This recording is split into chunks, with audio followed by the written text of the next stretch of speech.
Hey there.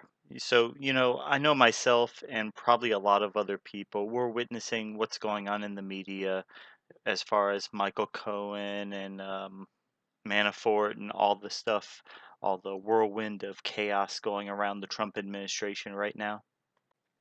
And I think, well, it just amazes me that, if this is the the catalyst of what takes down Donald Trump, if this is what, is going to lead to his presidency being cut short or just regarded as a failed presidency.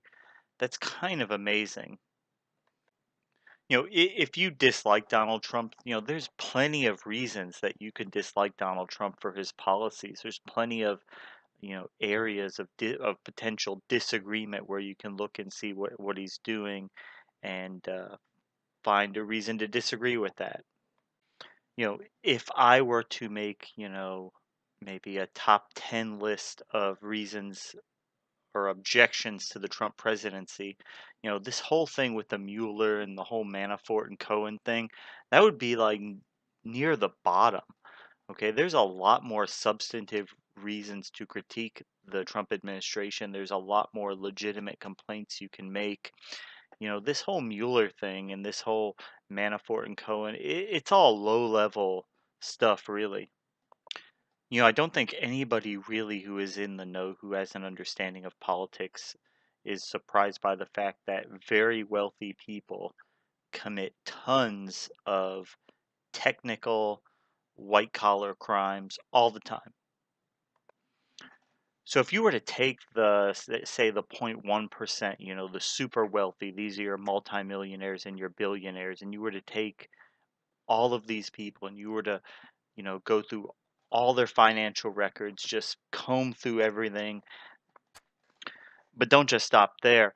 Go through their attorneys, their accountants, their tax preparers, their spouses, their business associates, and go through all those records and comb through everything.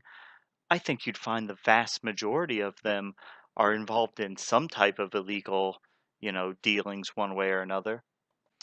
And these type of non-disclosure, these type of, you know, what they're terming now as hush money settlements, that's utilized all the time by celebrities and by wealthy individuals, all day every day.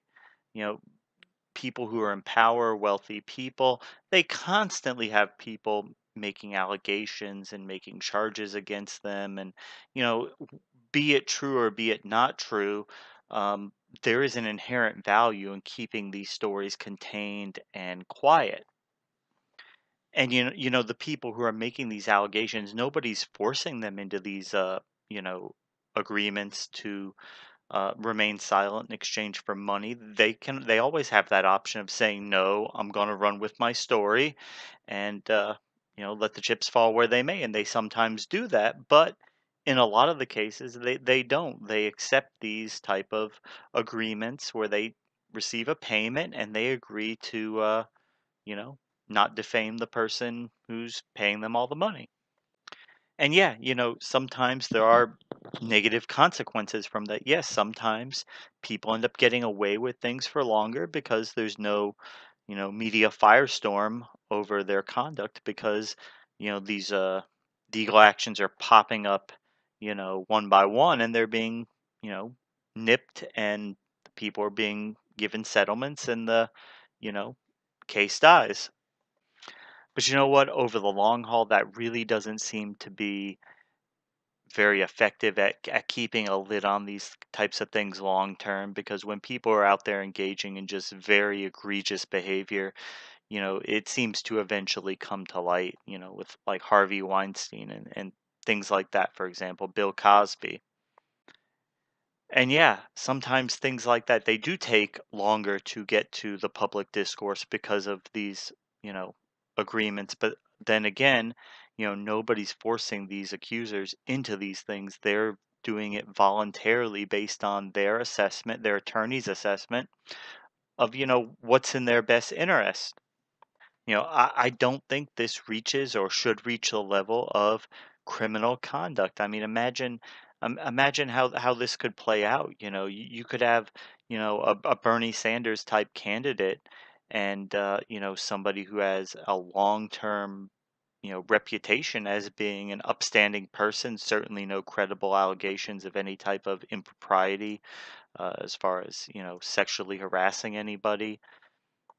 You could have somebody on the eve of an election just decide, look, I'm going to go forward with all these allegations. I don't really have much evidence or proof, but the media is going to run with it, and it could skew the results of the election.